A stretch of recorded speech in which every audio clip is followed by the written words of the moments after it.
Good morning. The title of today's lecture is Exploring Special Subjects on Pompeian Walls, and that's exactly what I'm going to do today, to explore a number of scenes, a frieze of figures, a landscape scene, portraits on Pompeian walls, and also still life painting.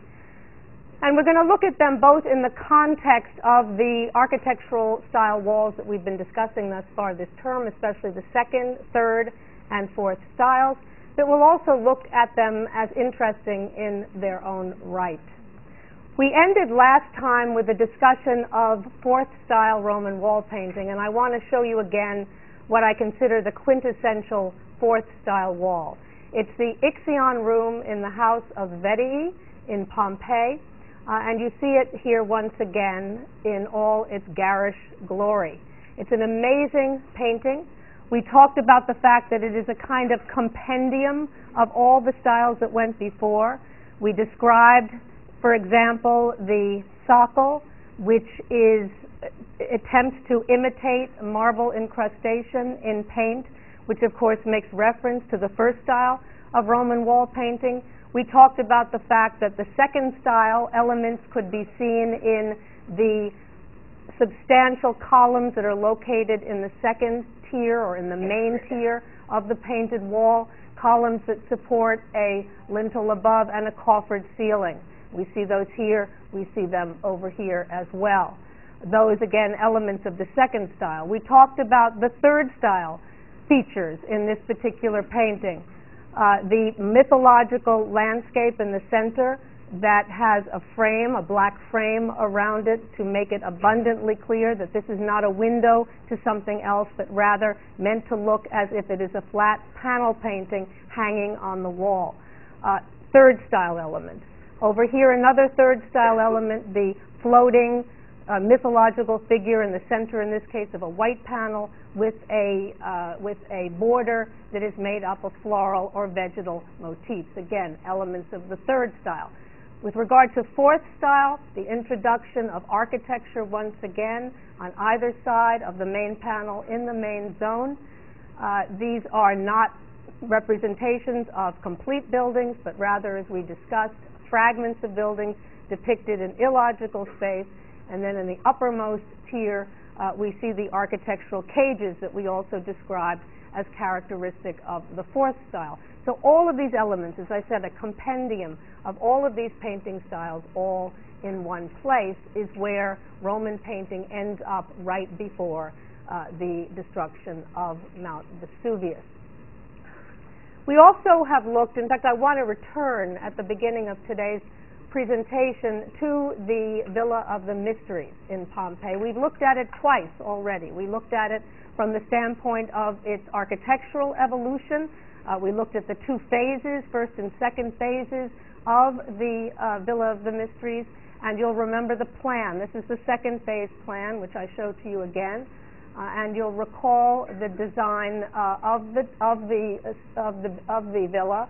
Where you enter at the top, you enter into the peristyle, then into the atrium, then into the tablinum, this unusual sequence of rooms that is more in keeping with villa design, according to Vitruvius, than to house design.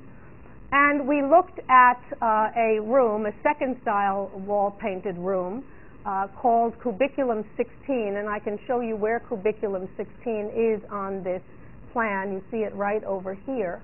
And you'll remember that this was an outstanding example of mature second style Roman wall painting, this idea of opening up the wall illusionistically.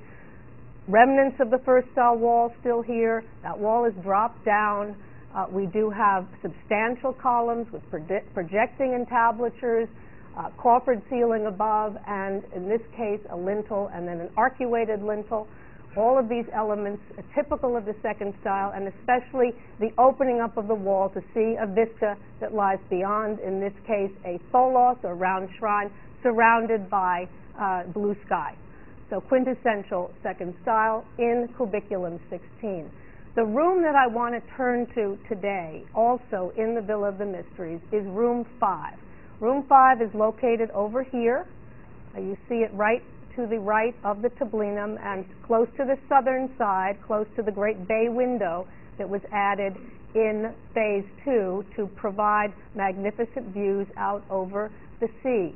Room 5, it's this plain rectangular room, or so it looks in plan, fairly large in scale, not as large as the atrium, but fairly large. And while the plan is on the screen, I just want to point to the entranceway to the room, this very small entranceway here. It's actually very important in terms of our decoding of these paintings that we find in there. This small entranceway, and then what you see in plan here are actually windows rather than additional doorways. And we're going to see that the designer of this particular room, the painter, took the corners, took the location of the door and also the corners of the room and the location of the windows into great consideration when he painted the scenes on this wall. This is a view of room 5 as it looks today.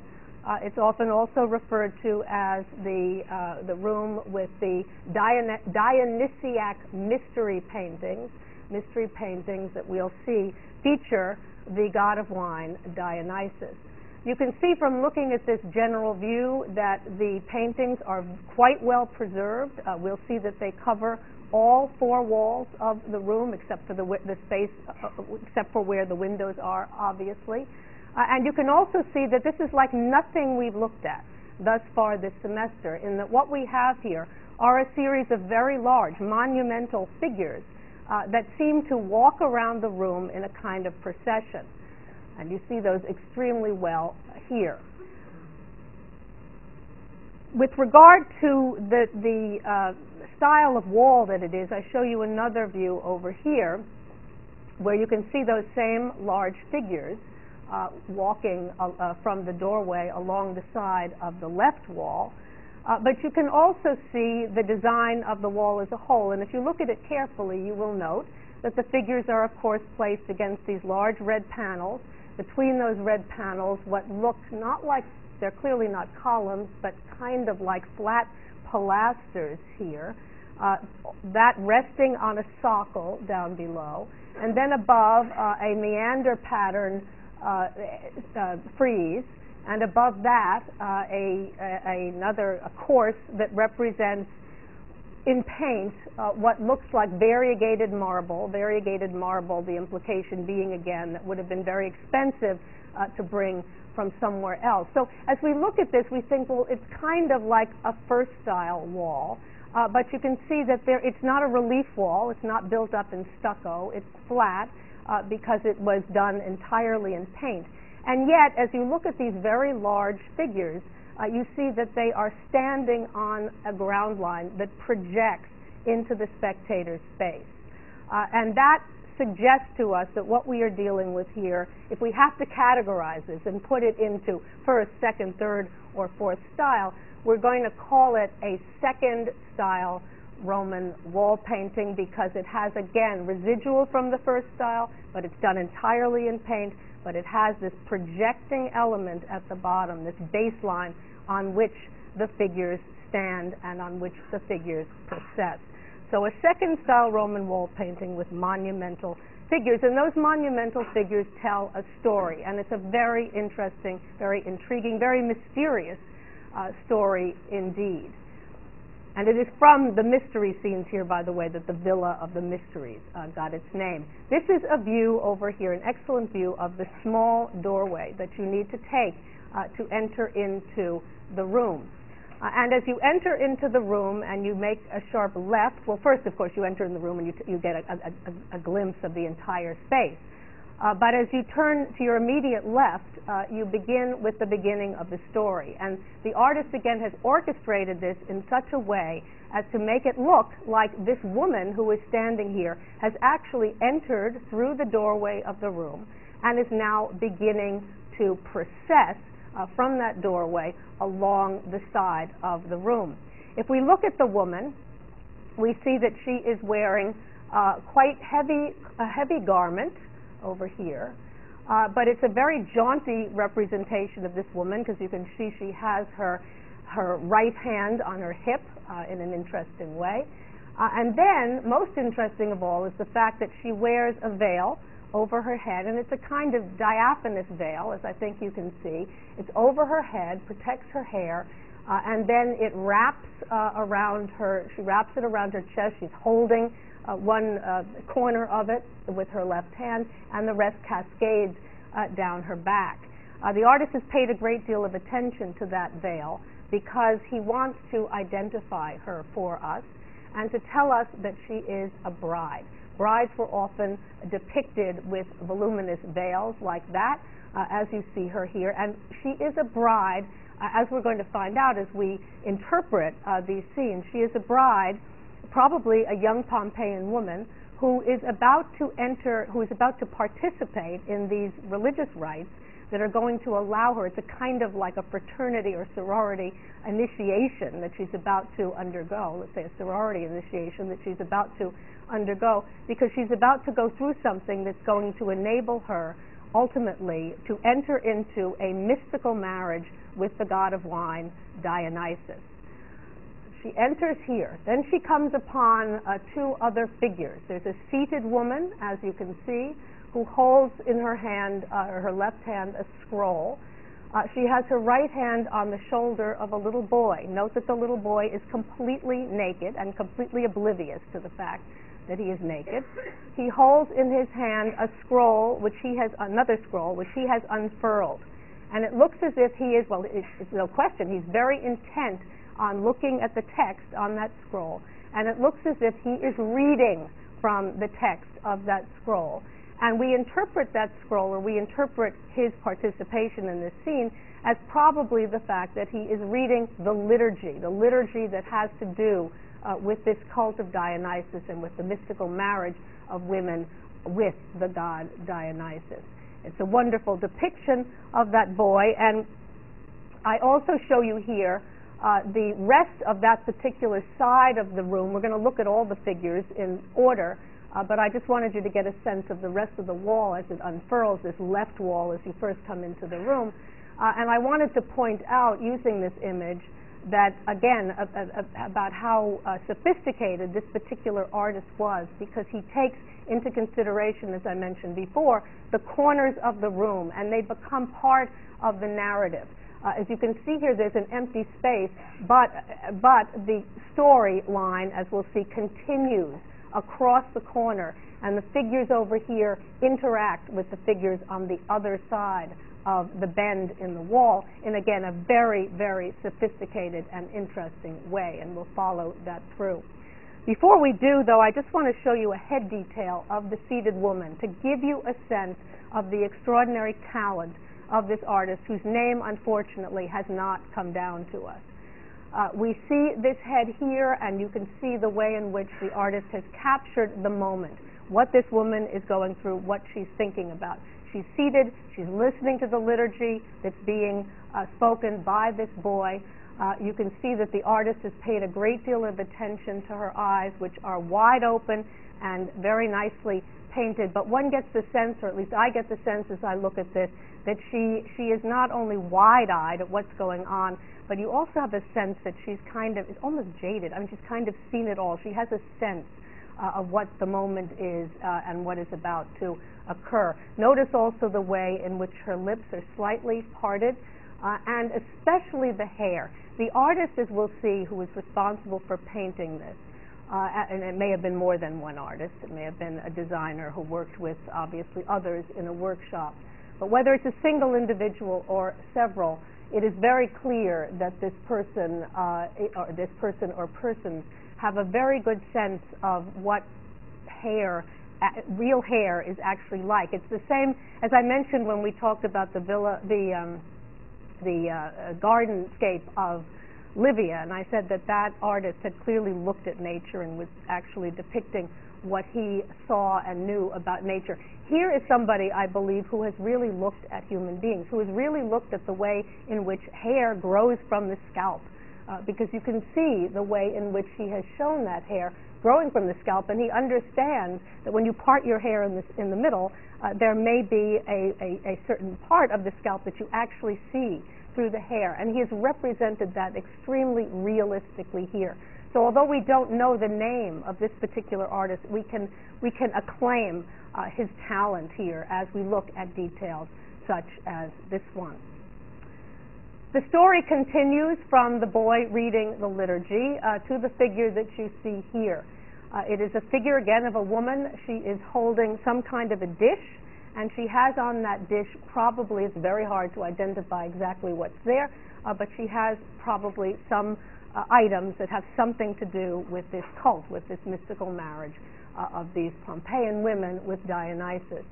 She is dressed she has a light-colored top and a purple, there's a lot of purple in this scene, a very vividly purple skirt, as you can see down here. She is the first woman of the group to wear a laurel wreath over her head, as you can see. And she and all of them, by the way, wear bracelets. You can see bracelets around her lower arm. Some of them wear these arm bracelets up higher on their arms, as we'll also see.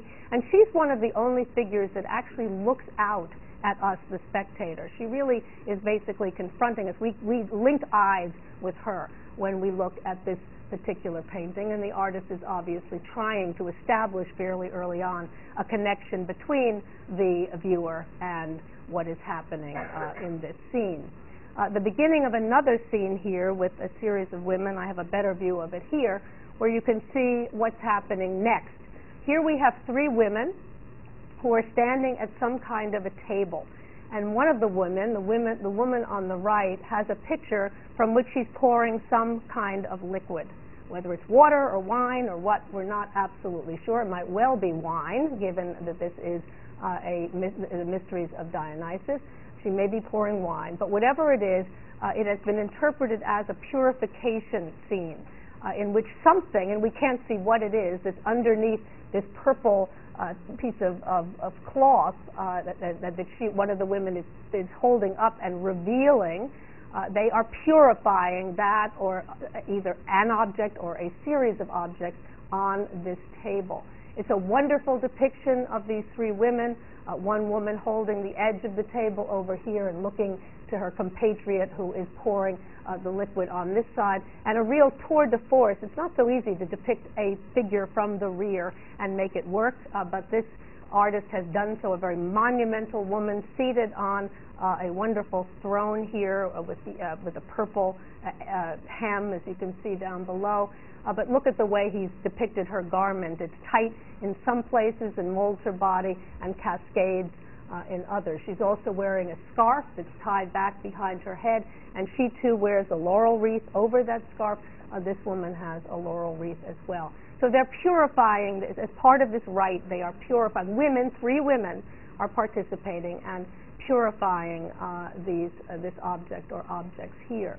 This woman has she's not really looking as usual. She isn't looking at what she's doing, as you can see. She's not actually, doesn't seem to be watching the purification, but rather is looking at this fellow over here. And given what he looks like, I guess that's not surprising. Her glance is caught by him. Now, who is he? He is what we call a Silenus, S-I-L-E-N-U-S. And a Silenus is an older satyr, S-A-T-Y-R. Who were the satyrs? The satyrs were the compatriots of Pan, P-A-N, compatriots of Pan. So a young satyr grows up into an old Silenus, and you see that Silenus here, and he's a very interesting figure. You can see that he's completely naked, and in fact, there are naked men and naked women in this, as we'll see. But it's interesting to see that which ones are and which ones aren't. He is, and you can see that this great purple mantle that he had draped around his body has completely or almost completely fallen off. He is playing a lyre, as you can see here, and probably singing along with his lyre playing. And not only has his garment fallen off, but you can see that he is not, one foot is on the pedestal on which or on a base on which the pedestal that supports the lyre is located, but another leg has slipped off that pedestal. Why is that? He's quite tipsy. We know that the Silenuses and the satyrs did a lot of drinking, very serious drinking. He's clearly imbibed, and he is not very much in control of himself any longer, so he's probably pretty oblivious to the fact that his clothing has fallen off and that he too has slipped off the bass as he sings. So it's not surprising that this woman casts her glance towards the goings-on next to her. Here are I mentioned the satyrs, and we see two of the young satyrs right next to that older man, and the satyrs again are associated with Pan, and goats are also associated with Pan, and you can see one of them is feeding the goats here. These young boys, and it's true of the man too, I neglected to mention it, all have sort of Pan or animal ears. As you can see very clearly here, the pointed animal ears, and this one is playing a flute. So one playing a flute, one feeding the goats, both of them seated on a kind of rocky area over here. This figure is of particular interest. It's a woman clothed with a white garment that is sleeveless. She has one of these bracelets on the upper part of her arm. It is clear that she is afraid and she is fleeing from something. You can see that she holds up her left hand. She holds up her left hand as if she is trying to ward something horrific off. And you can see that she isn't, but she can't, by the way, while she's holding up her hand to ward it off, you can see that she's absolutely mesmerized by whatever it is that she's seeing. Her eyes are staring straight ahead, wide-eyed, staring straight ahead to look at whatever it is that is at one hand fascinating and on the other horrific. She is clearly in a rush because you can see that the purple mantle that she wore has been caught in the breeze as she tries to escape.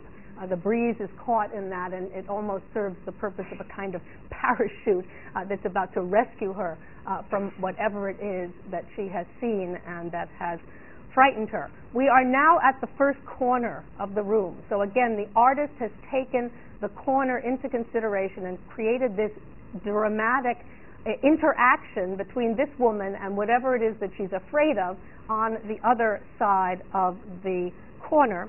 And before I show that to you, I just wanted to show you a close-up of her face to again give you a sense of how talented, how extraordinarily gifted this artist was in capturing the moment, in capturing the feelings that this woman must have been going through.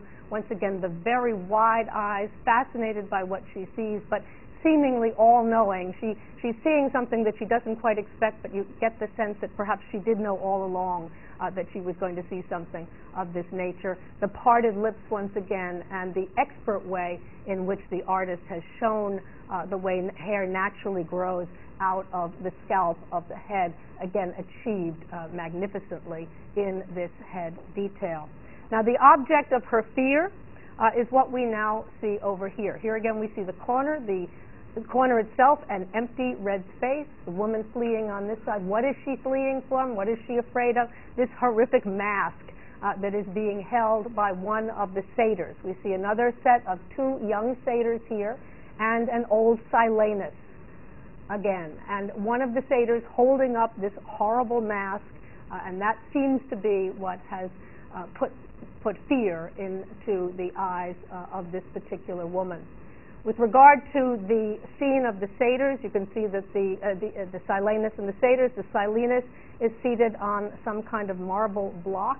As you can see here, he looks very similar to the one that we saw before. An older man with those animal ears, as you can see, and he is, one of the satyrs holds the mask. All of these figures, by the way, are do not have any, are semi-naked. You can see that they have bare chests in all cases, and the mantles only covering the lower parts of their bodies. And the Silenus, while looking back toward the woman, is holding a large cup from which one of the satyrs is drinking. It's a kind of, I always think of this as a kind of Maury's cup. And you see that the the Silenus is holding it, the younger satyr is drinking from it. So again, this is a lot to do with drinking and getting drunk, this mystery, and at least from the male point of view, because it actually seems to be the men who are drinking and not the women who are drinking in this particular instance. It's a wonderful, let me also show you a detail of the young satyr drinking out of the cup, and you can see how gifted, again, this particular artist is. I don't think this artist always gets the hands right. He tries. They're sometimes a little bit awkward, but on the other hand, he really has made an effort to show the way in which hands and fingers grip something, both from the bottom and also from the top. He's very good with the eyes. Again, it's just wonderful the way he has achieved showing this satyr, on one hand, greedily drinking from the cup, but at the same time with one eye, you can see one eye, and that one eye is, very much on what it is that he's doing. He's looking at that liquid quite intently as he drinks it, and I think that's very well achieved here. And again, this extraordinary way in which the artist has depicted the hair of this young man as it grows out of his scalp, particularly talented. You don't see that very often in Roman painting. The center, we're now on the back wall. We've turned the corner. It's the back wall, the wall that you face when you come into the room and look ahead. And we see that the scene that follows the Silenus and the satyrs with the mask is the scene that you see here. And it is the most important scene in the painting, because it is a scene that represents Dionysus himself, this man with whom all of these Pompeian women are anxious to be initiated into his rites and to enter into mystical marriage with him. Here he is, and he is wasted, clearly. I mean, look at him. Despite the fact that he's about to enter into marriage with all these attractive young women, I mean, he's completely out of it. He is lying in the lap of Ariadne, his mortal lover. You see her here. And look at his eyes. They're sort of rolled up into the top of his head. He couldn't possibly support himself without Ariadne's help. His arms are outstretched behind him. In fact, she has to put her arm around his chest in order to protect him. And I think it's interesting to see the way in which women are represented as protective beings in these paintings. The woman earlier on who puts her hand around the boy who's reading from the liturgy, and now Ariadne who drapes her arm around Dionysus. Dionysus, the god of wine. You can see again that he had a mantle, and that's about it on, but that is slipping off. And you can also see that he's so drunk that although he's kept one sandal on, he's lost the other sandal. You can see his bare foot over here. You're looking at the bottom of the foot. That sandal is gone, and if you look for it, you can find it. Here it is. It has fallen off, and it is located closer to Ariadne. Look also at the staff that Dionysus usually carries. The thyrsus, Thyrsus, the thyrsus of Dionysus. It's there, and it helps to identify him, as does the ivy wreath that he wears, that he typically wears. Note the yellow ribbon that is tied around the thyrsus. But one wonders how that thyrsus is being supported, because you can see it. I guess it's just leaning slightly against the chair on which Dionysus sits, but one wonders how it is being supported. But it crosses his body here and is meant again as an identifying attribute for the god of wine.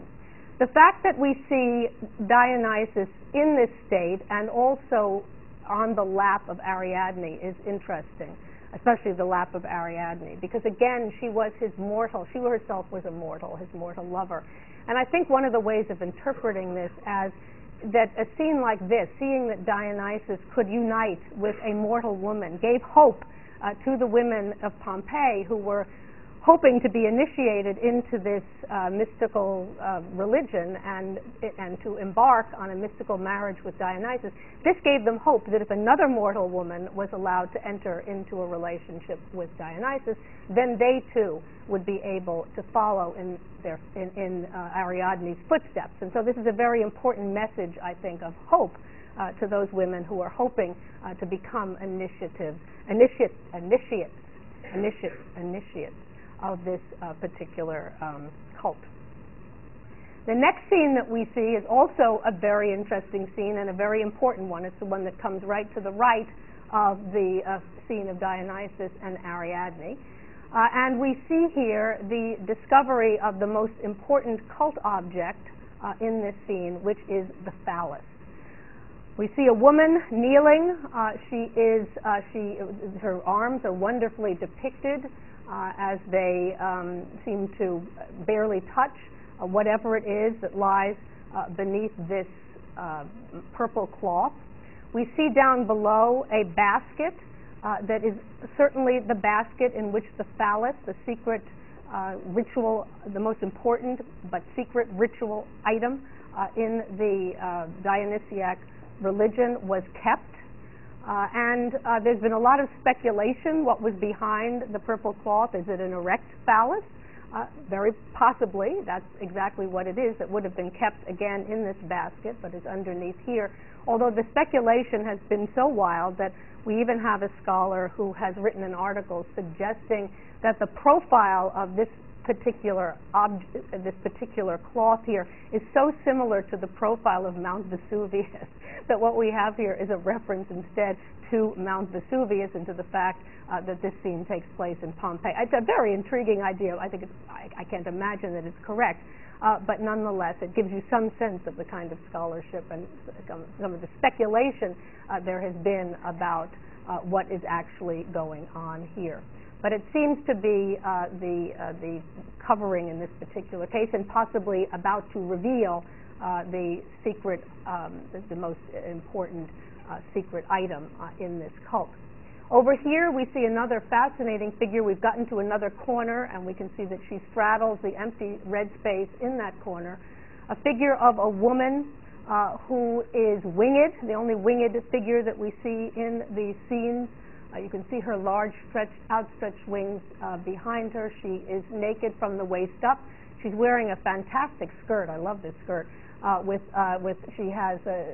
purple around the waist and purple at the hem, and then a wonderful, it flips out, it's brown and it flips out, and it matches these great tall boots, brown boots that she also wears, and she's sort of on her tippy toes as she herself puts up one of her hands, perhaps again to ward something off, we don't know what, but with the other hand, what's most important, she has her hand behind her back, and she's about to bring a whip, which you can see down on the back of one of the initiates.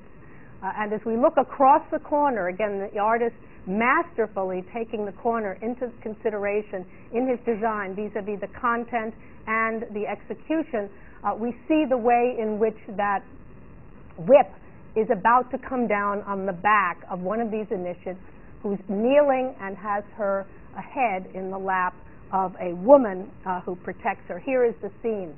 So again, we see the figure, the winged figure with the whip. We see the object of the whipping, this initiate here. She is kneeling. She is in the lap, in part, of a woman who seems to protect her or try to protect her. The woman who is trying to protect her, her eyes are very wide. She is staring up at the winged figure, imploringly, it seems, almost imploring her, please, enough, please stop. And she is very nurturing to the young girl who is undergoing this initiation as she pats her on the head, as you can see here. An incredible view of this woman, the way in which the upper part of her body is exposed for the whipping, the rest of it covered in a voluminous purple mantle, as you can see here. Also figures to her right a naked woman who is placed in front of, interestingly, a woman, a very heavily clothed woman in a dark garment, which only serves to accentuate the lightness of this woman's flesh. This sort of contrast or tension between clothed and unclothed also seems to play a very important part in this particular painting. But this woman is incredible. Again, the artist has enjoyed trying to represent figures from the rear as well as from the front. And you see he has also shown her on her tippy toes as she has cymbals above her head, and she's crashing those cymbals, and then she is dancing on her tiptoes down here. But it's an incredible feat because she also has this gold mantle that is over her shoulder and between her legs, and somehow she's keeping this mantle balanced as she is dancing and as she is playing her music. And then there's another Thyrsus of Dionysus that seems to be located between these two women, and one wonders again how in the world that Thyrsus is being held up as this woman is participating in this dance and music making over here at the right. To get back to this figure, I just want to show you a detail, because I think in this detail you really get, almost more than anywhere else in this painted frieze, the extraordinary talent of this particular artist. I mean, here the artist gets these hands really right. You can see this, the limp hand of the woman being whipped almost says it all. It's an incredible detail, as does the more nurturing hand of the woman who is trying to protect her. And I think you can get a sense of what she must be going through by the way in which the artist has represented her face. He has cast her eye. Her eyes are, this is one of the only closed eyes. It may be the only closed eye in the scene. Her eye is closed or almost closed, and it is sunken. They seem to be sunken in a darkness here that gives you some sense of the pain that this woman must be going through. Pain that she obviously feels, however, is worth it. And look also at the way in which the hair has been depicted here. You really get the sense of sweat-drenched hair of this woman, again, who's going through what is almost certainly the most difficult moment in her life, but one that she hopes is going to be well worth it at the end of the day. It's an incredible detail, I think. After that scene, there's a window. And then at the very end of that wall, we're now facing the room on the right wall of the room, there is one last corner, and we see here what is represented across that one last corner. It is a very young woman seated on a kind of a throne here. She has an attendant standing next to her, and then there's a small winged Cupid at the left. And then across the corner we see another Cupid standing on a base, leaning on a pedestal, winged again. His head and resting on one of his hands, and he is looking across the corner at what is going on the other side. And he looks very, very admiring. And in fact, who is he admiring? He's admiring another one of these young initiates, a young woman who seems to be readying herself to become a bride, who's getting ready for her initiation. She wears a glorious golden garment that is wrapped around her waist is a purple tie, a purple ribbon or tie, as you can see here.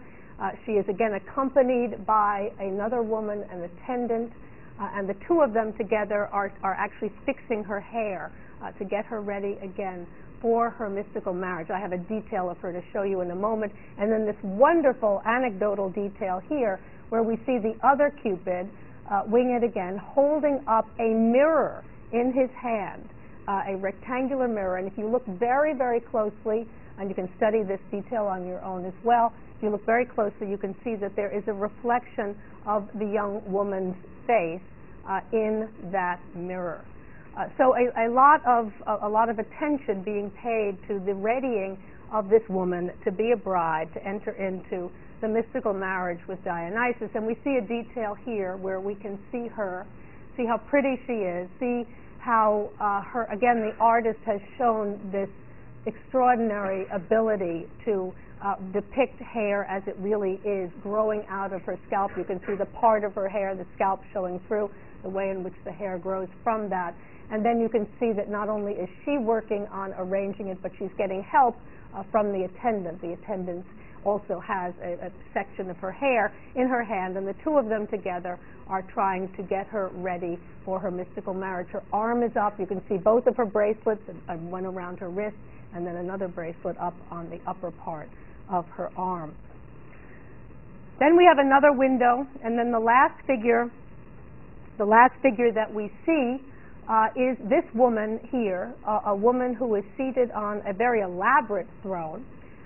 She too is veiled. She has, again, a combination gold and purple garment, bracelets. She's wearing bracelets, but she is veiled. So again, the implication is she too is a bride. She seems very placid. She seems somehow a little bit older than some of the other brides. And what has been speculated, and she's very pensive. You can see she leans her chin on one of her hands. She seems to be sitting there, you know, right at the doorway of the room. She seems to be seated there and basically surveying everything that's happening in front of her. And because she looks a little bit older, because she looks a little bit wiser, because she is looking out at the panorama of what's happening in front of her, it has been speculated, and I think quite convincingly, that the woman we see here is probably the matron of the house, probably the wife of the man who owned and built the Villa of the Mysteries in Rome, in Pompeii, who was herself an adherent to the cult of Dionysus and has set aside this secret room in her house for the cult of Dionysus, in which she can help initiate other young women into this mystery cult. Just a couple of quick words about religion and cults during this period. The Roman religion was the Roman state religion. Everyone essentially adhered to the Roman state religion, which was very closely allied with the government of Rome. So church and state very closely allied in Roman times. But as time went on, a number of religions that emanated from other parts of the empire, especially the Eastern Empire, the cult of Dionysus, the cult of the Egyptian goddess Isis, began to take hold, both for men and women. Women had a particular predilection for the Egyptian goddess Isis and for the Dionysiac mystery religions. And initially, because they were not accepted by the state, the only religion that was considered legitimate was the Roman state religion. Since they weren't accepted by the state, and this included Christianity, these religions had to be celebrated in, or the rites had to be done in secret. And so we see underground rooms, underground buildings being built for this purpose. I'll show you one a bit later in the course. But we also see rooms in houses being set aside for these kinds of rites. And that seems to be what happened here. The woman of the house, the matrona, the mater familias of this particular family who lived in the Villa of the Mysteries, has set aside room 5 as this secret chamber in which she can practice the Dionysiac rituals, and she can also encourage other women in Pompeii to partake of those same rituals. I put on your monument list, you'll see an image of the drawing of all of these scenes that I've now gone through in order, and I think it's helpful for you to have that as a reference, just to be able to follow along again the narrative and where each of the scenes that we've described comes up. And then just one last view of the room as a whole. I bring it back because I just wanted to end our discussion of this particular monument with the point that this is really quite unique in terms of the paintings that we've seen thus far this semester. That is, to have a painting with such monumental figures that tells the story that this particular painting does. It's such a famous set of paintings that I think, because people know it so well, they think, well, that must be comparable to other things from Roman times. So this is the only painting that we have like this. It doesn't mean that there might not have been others, but I think it probably means that there weren't a lot of others, that this was truly an exceptional work of art that is preserved in the Villa of the Mysteries at Pompeii. I want to show you in the half an hour that remains a number of other paintings in much less detail, but paintings that also are of special subjects, that also belong to second, third, or fourth style walls, and they're particularly interesting in a variety of ways. The first of these is also mythological in subject matter. I'm going to show you the so-called Odyssey paintings. We're moving back to Rome. These are located in a house on the Esquiline Hill, one of Rome's original 7 hills in Rome. And while I think I neglected to give you a date for the mystery paintings, but those are 60 to 50, and these paintings are a little bit later, 50 to 40 BC. They are also extremely interesting because they seem to represent scenes from the 10th and 11th book of Homer's Odyssey. And Vitruvius, the architectural theorist writing in the age of Augustus, Vitruvius tells us that the Greeks were particularly interested in representing the wanderings of Odysseus in landscapes. So he tells us that's very important for us to know, because it means that the Greeks painted paintings like this, illustrations of Odysseus's wanderings. And yet we see one of these paintings in this house on the Esquiline Hill in Rome between 50 and 40 BC. The books 10 and 11 focus on Odysseus's coming upon the Lystrygonians. I put that name on the monument list for you, the Lystrygonians, and what happens when he meets the Lystrygonians. And we see one of the scenes here.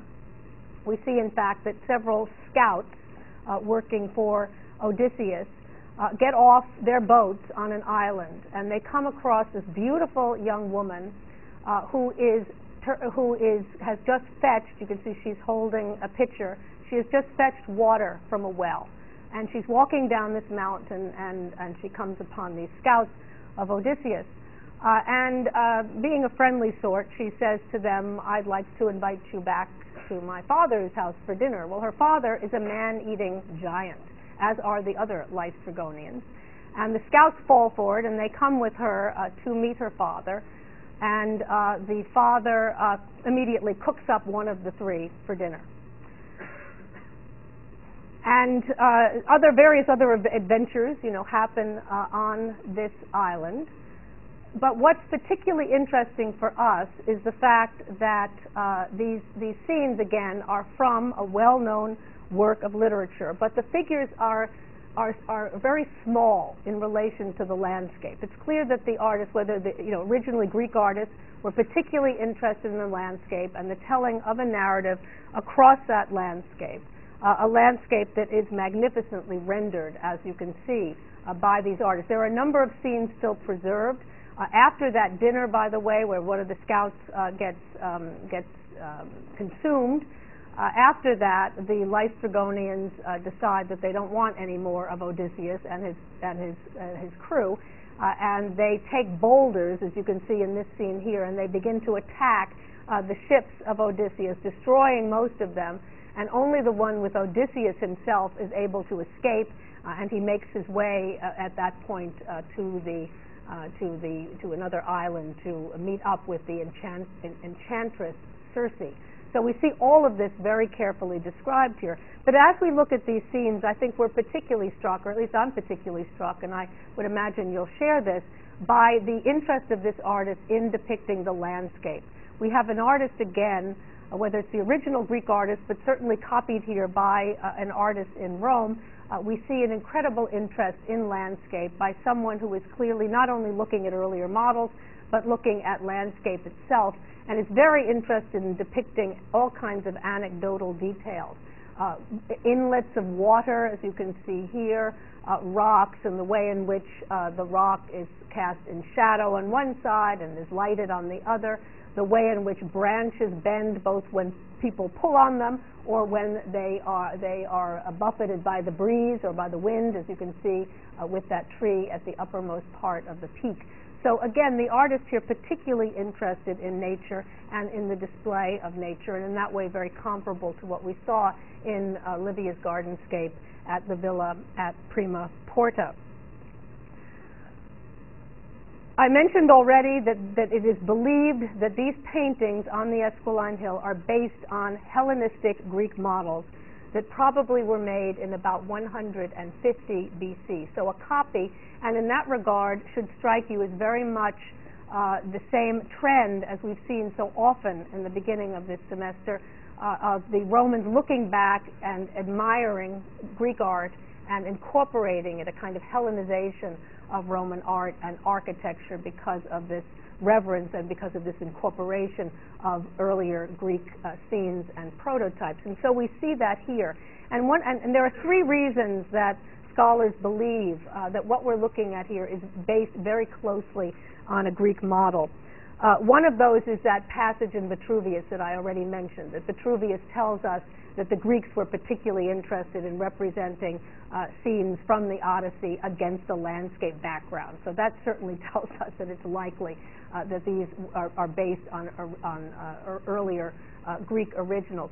The second has to do, you've probably noticed this, with the fact that many of the figures in these paintings are labeled. And those labels are, if you look very closely, you will see, in Greek. And not only are they in Greek, but some of the words are misspelled. So since those words are misspelled, it has been speculated, and I think again quite convincingly, that those who are misspelling them don't really know Greek, and maybe Roman artists who are not familiar with that language are copying it and making mistakes in the process. So that also suggests to us that earlier Greek models are being looked at, absorbed, and even copied here. But most interesting of all for us aficionados of the second style is the fact that very careful the archaeologists who have looked at these with great care have determined that the landscape scenes that we've studied are continuous beneath the columns.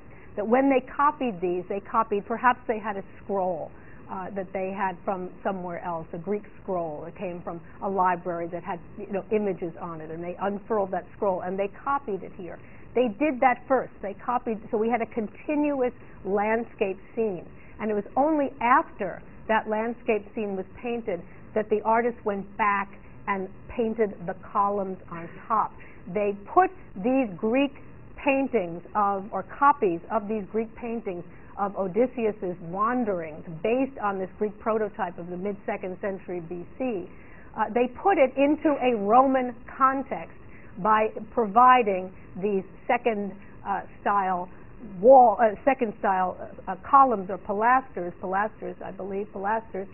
by creating these second style pilasters and making this into a vista or panorama that would have been seen through the window, in a sense, of a second style painting. So it's a Romanization of an original Greek painting in an extraordinary way that tells us a good deal about how the Romans were thinking about these Greek prototypes at this particular juncture.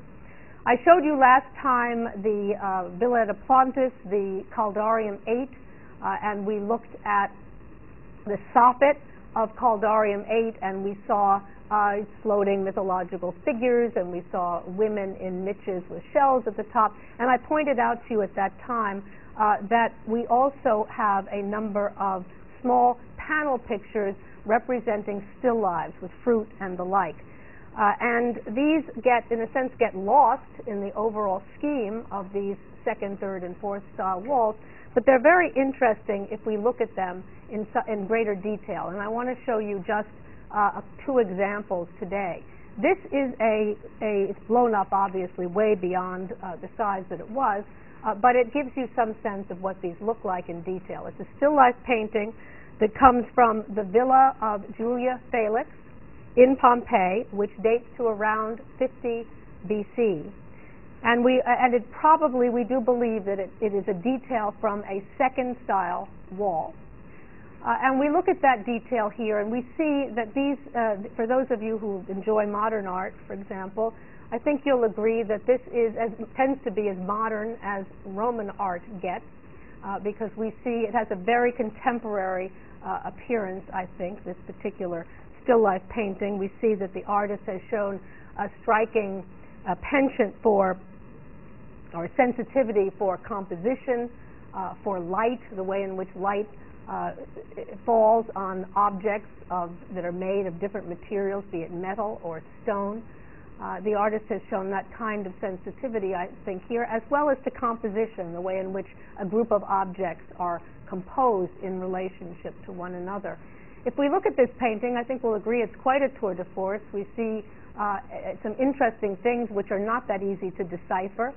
We see over here, for example, a cloth with fringe that hangs on a nail on the wall.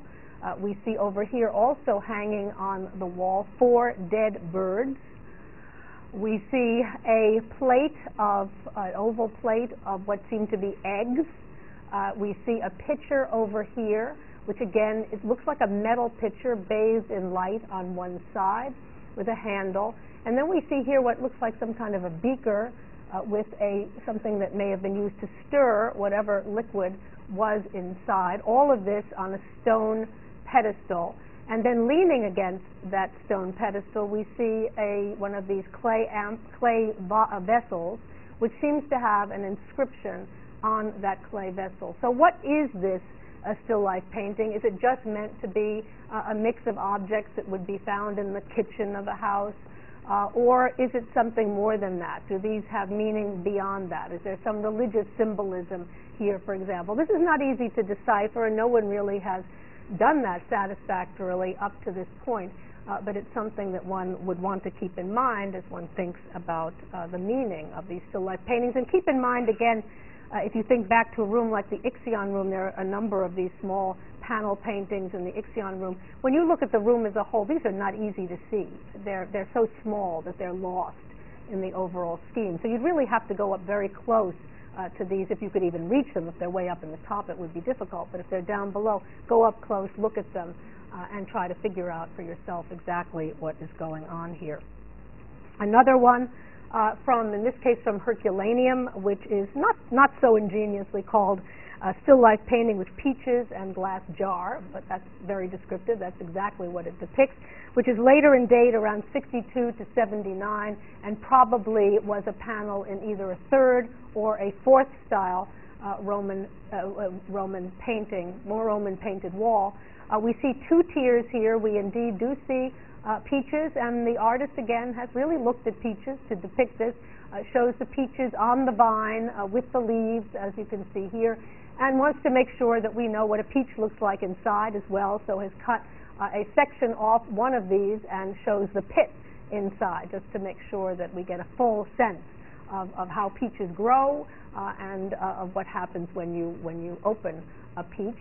And then down here below, a glass vase, and you can see that the artist has filled that vase halfway with water so that he can explore the effects of light on that water and the reflection of that water on the glass vase itself. So clearly, again, artists, that there may be other reasons that they juxtapose these particular items, these reasons that may be beyond our comprehension today.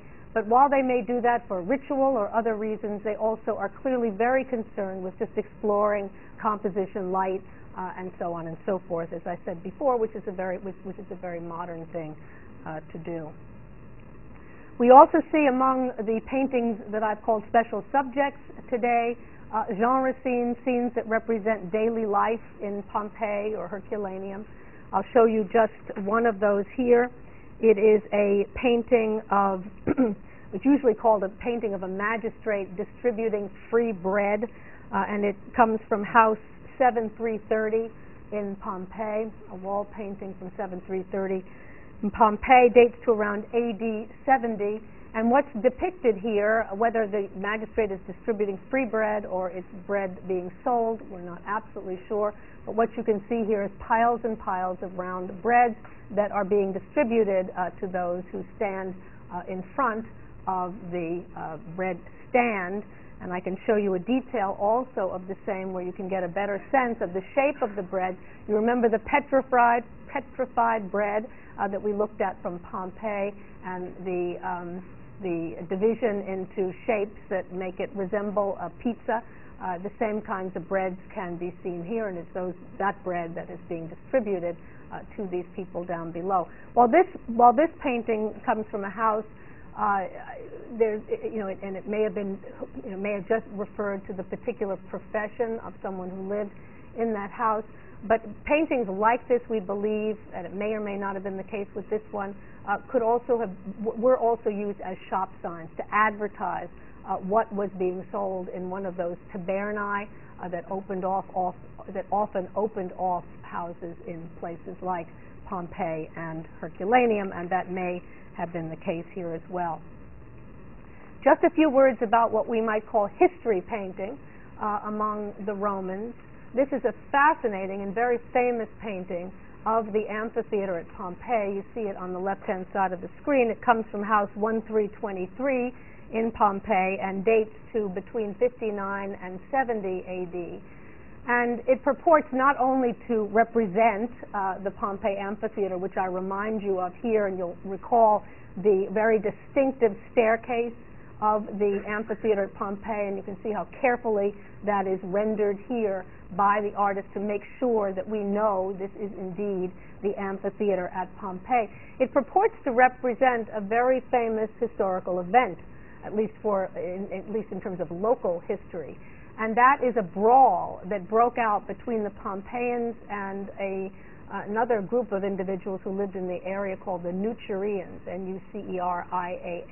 The Pompeians and the Nucerians, a brawl broke out between them. You can see that brawl being represented in the oval arena there. The brawl was so serious that the local magistrates decided to punish both the Pompeians and the Nucerians, and they did something quite extraordinary, and that is that they decided to close down the amphitheater in Pompeii for 10 years. Count them. I mean, can you imagine the city of Pompeii without an amphitheater for 10 years? That was a very brutal punishment. But it seems to have happened, and it is memorialized, that very event is memorialized in this painting in this house at Pompeii.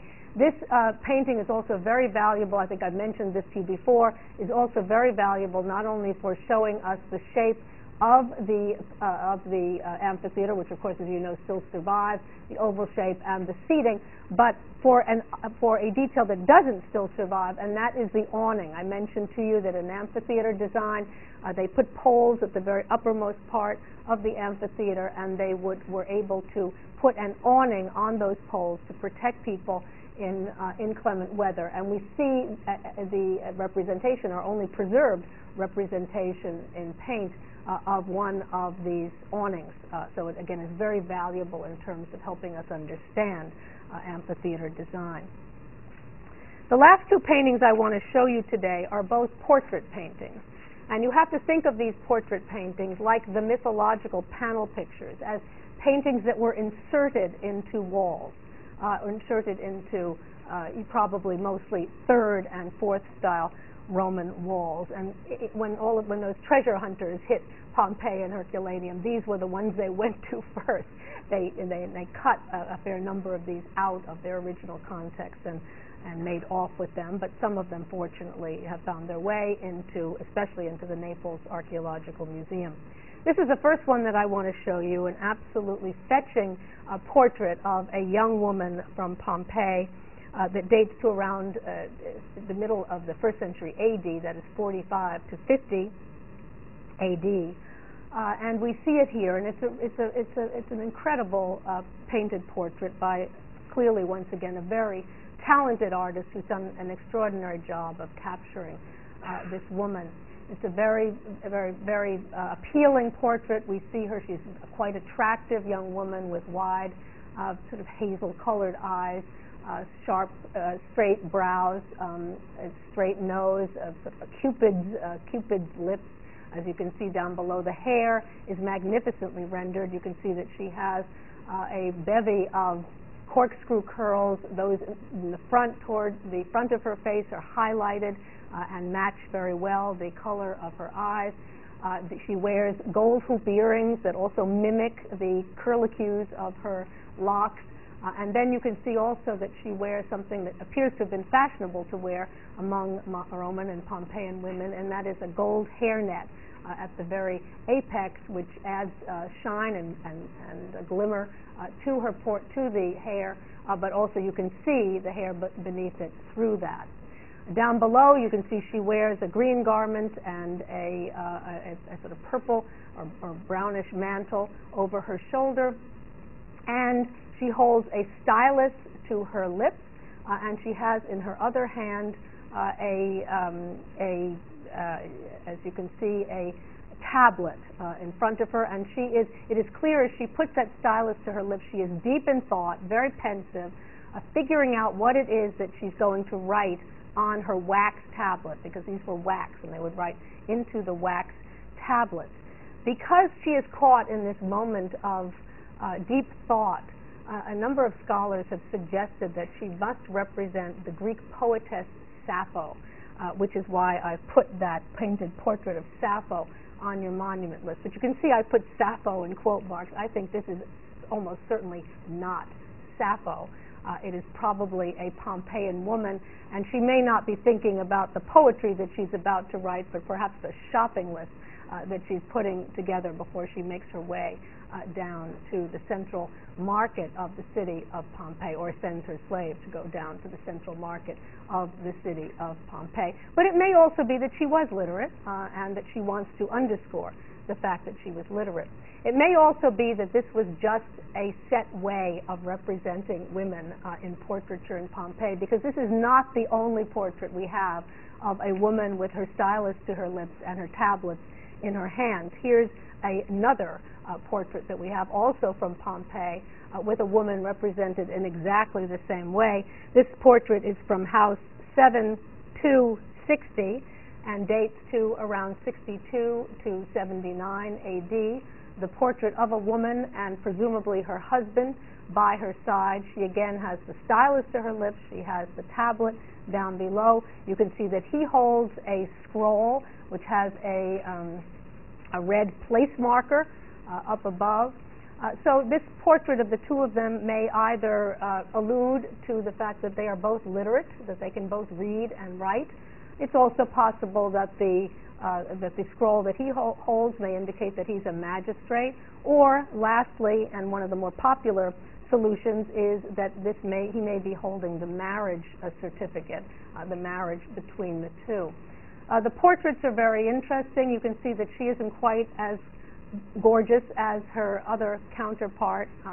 Her hair is not arranged in those wonderful golden locks that are kind of frizzy over her forehead and down her neck. As you can see here, her ears stick out. She has a unibrow.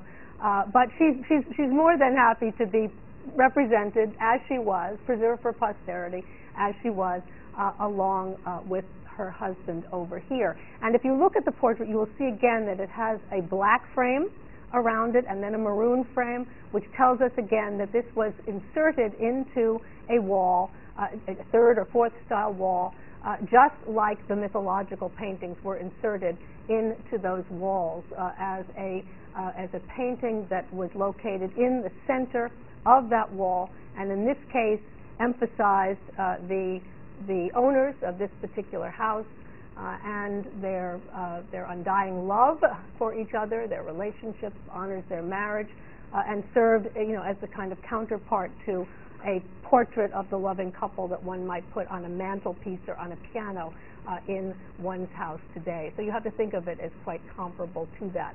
Again, when you wander through Pompeii, you don't see many of these portraits in situ, in large part because they were so popular with treasure hunters, but fortunately we do have a few preserved from both Pompeii and Herculaneum, and those can be seen in museums like Naples today. Thank you.